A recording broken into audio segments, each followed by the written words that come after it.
fay bu baax Evelyne di nuyu suñuy sœur Ndeye Dime ak Fatou Abdou di am mbégte loolu ñëw fii fekkee ci plateau bi di nuyu sénégalais yi ñuy déglu actuellement. yoonu assemblée ma ciy ànd ak Fatou Abdou Ndiaye maa ngi lay nuyu di la gërëm. maa ngi lay gërëm ci tuyau wala fi nga may dóor ci suuf. wala da leen di nax mais gis nga am na mu olof yoo xamante ne. ma laajee daal day dugal ci suuf daal bàyyi mu yàgg. yaa ma ko daal alors Evelyne bonsoir également ak téléspectateurs yi nga xam ne ñu ngi seetaan ak sunu gan également am mbégte dalal ko sur le plateau. honorable député Thierno Bocoum. Ndeye Dime Ndaw ma ci ànd tamit ak yow. am mbégte di la nuyu yow yi tamit. c'est partagé Evelyne. man aussi am mbégte partagé yow plateau bi nuyu tamit ñi seetaan ñëpp nuyu tamit suñu gan honorable député Thierno Bocoum nuyu ko bu baax di ko dalal jàmm. voilà ma ko doon wax léegi coalition Aar Sénégal sóobu na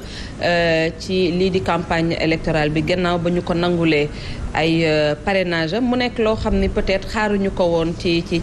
coalition bi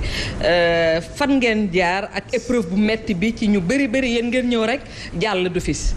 waaw. yow xaaroo ko woon. ñu bëri xaaruñu ko woon. ah non ñu bëri. waaw ñu bëri xaaruñu ko woon ci li ko waral mooy ni coalition bi bëri na ay kàngam. ñu leen di étiqueté ay technocrate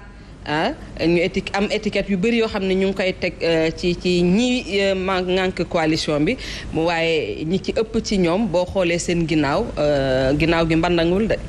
waaw mais xam nga loolu mën a goo ko évaluer feeg dafa guñu élection. damay préciser rek ne Aar Sénégal avant ñu koy mettre sur place dafa doon ay entités yu bëri. yoo xamante ne ku si ne da ngaa jëloon décision am dem si élection législative yi c'est-à-dire que man mii nga xamante ne man maay président mouvement Agir ba ma jëlee décision damay nekk candidat ak suñu mouvement si la ñu commencé di liggéey si lépp loo xamante ne war nañu pour nekk candidat mu jëm si caution mu jëm si parrainage parce que parrainage moo fi nekk dindeeguñu fi ba léegi noonu la keneen ku nekk si coalition bi su ma ko cité dafay gudd mais dinaa si ñëwaat noonu la ñu préparé woo ñoom tamit pour dem ci élection yi ci diggante boobu la ñu dajaloo pour ne léegi lu benn mën peut-être fukk walla téeméer ñoo ko dàq moo tax ñu boole suñu force soo déggee coalition nag c'est la mutualisation des forces maanaam kii su amee benn kii am benn soo ko boolee ñett lay doon du doon benn moo tax mbirum parrainage bi lu yomb la woon non seulement dañu matal waaye dañu garder woon réserve waaye loolu terewul ñuy naqarlu mbirum parrainage parce que jàpp nañ ne am na ñoo xamante ne dañu leen éliminer ci parrainage bi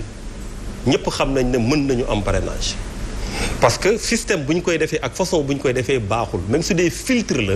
mën nañ d'accord filtre mu am mais façon bii ñu defee filtre bi façon la boo xamante ne mën na xañ ñu bëri ñu dem élection ku mel ni Bougane nga xamante ne maa ngi koy nuyu de passage ak ñeneen ñoo xamante ne ñu ngi ci coalition yi ku mel ni Serigne Mboup ku mel ni Fadel Barro góorgóorlu na ci lu bëri ñëpp xam nañ ko donc ñooñu ak pêcheurs yi bëri woon na ñoo xamante ne waroon nañu nekk candidat pour ay décision administrative ay motal nga fii yokk nga fële lañ leen war a tere nekk candidat parce que population yi ñoo war a choisir et non l'administration. alors yaa ngi wax léegi mbirum parrainage xam nañu seen position ci parrainage boobu leen ndax àndu leen ci mais paradoxalement bokk ngeen ci élection législative yi lan moo ko waral c'est pour ne pas pratiquer la politique de la chaise vide ou quoi? non du paradoxal. du amul lu ci paradoxal parce que c'est une chose de dire lii amul ça n'est une autre mu tegu sa kaw lu tegu sa kaw da nga koy c'est-à-dire que ñun jour ba ñu waxee dañuy voté ji parrainage dañ koy voté tey man mii di wax ak yow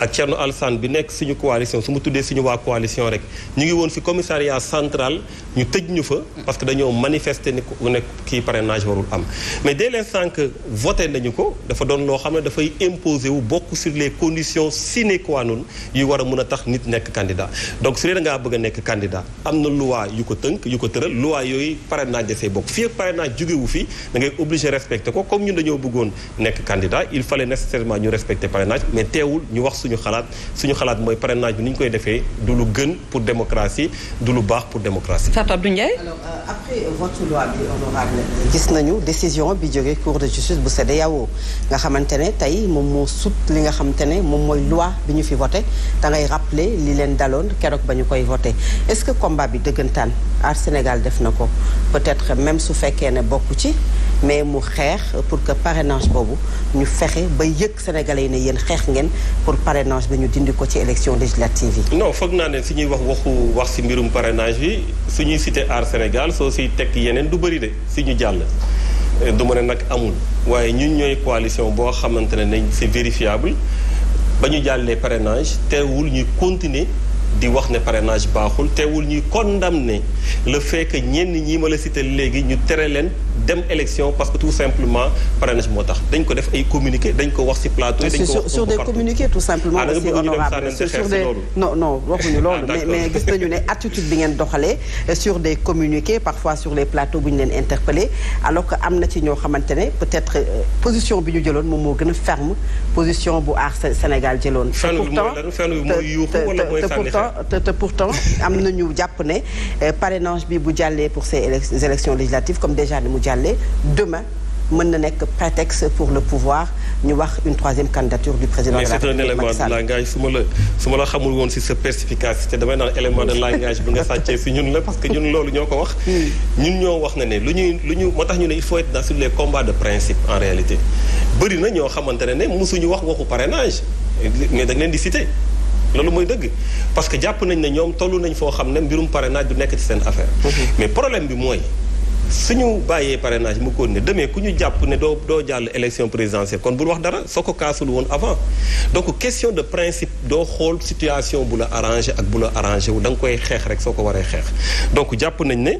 lu baaxul la. defuñu rek yemuñu rek ci condamné ko ba ñu jàllee ba pare dañ ko condamné bañ koy voté xeex ko dugg ci kaso demal ne man ak Thierno Alassane Sall bi ma bokkal coalition pour ne citer que ñu ma bokkal coalition ñu ngi woon biir commissariat central jour bu ñuy voté parrainage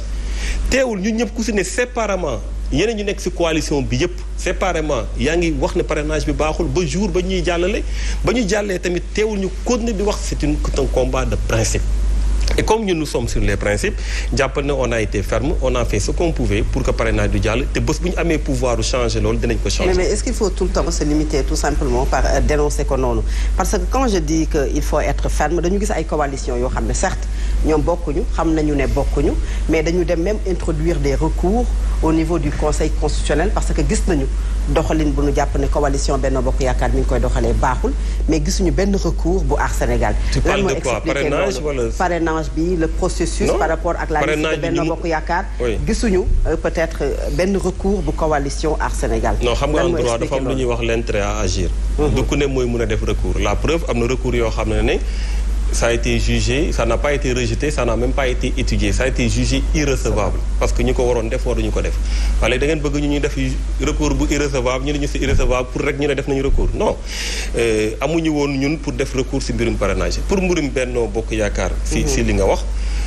ñun dañ ko dénoncé ñu ñoo je pense que ñëpp dégg nañu ñu ne carrément que liste Benno Bokk Yaakaar war a jàll. Il fallait seulement se limiter à dénoncer. non xam nga li tax possibilité comme toutes les autres coalitions de introduire des recours. xam nga aussi il faut que et ñu vous xam l'avez pas fait. non si mbirum seen liste bi. d'abord il faut que ñu comprendre bon je pense que ñu bëri comprendre nañ ko duñu ko jàngal kenn. conseil constitutionnel à chaque fois que mu am recours yoo xam ne même objet la daf koy dajale. joxe un verdict boo xam ne doon verdict bu yam. soo naree def recours boo xam ne sa morom def na ko ban sens la am amul benn sens su amul woon recours ñun dinañu recours. mais recours am na dañuy bàyyi conseil constitutionnel bu joxe décision c'est aussi simple que ça. très bien Ndeye Diagne Ndao ñu bàyyi la yow nga dugg ci waxtaan bi. merci beaucoup Evelyne alors initiative parlementaire dañ koy faral di wax ak ay pouvoir yu bëri yu député yi am mais ak ni assemblée bi tëddee tey est-ce que dina permettre député bi mu jouer rôle am bokk na ci bi gën a fës bi nga xam te ne ñëpp la ñuy xaar muy évaluation des politiques publiques mais aussi contrôler l'action du gouvernement. waaw rôle yu am solo nga wax léegi Ndeye di mais parce que nag assemblée nationale ginnaaw ba ñu falee président de la république ne ko defaral sa gouvernement ak ñu lay jàppale nga nekk le pouvoir exécutif dañoo fal ñeneen ñoo xamante c'est le pouvoir législatif te pouvoir législatif nag rôle am mooy li nga ko wax léegi vote des lois. contrôle de l'action gouvernementale évaluation des politiques publiques mais loolu sooxe na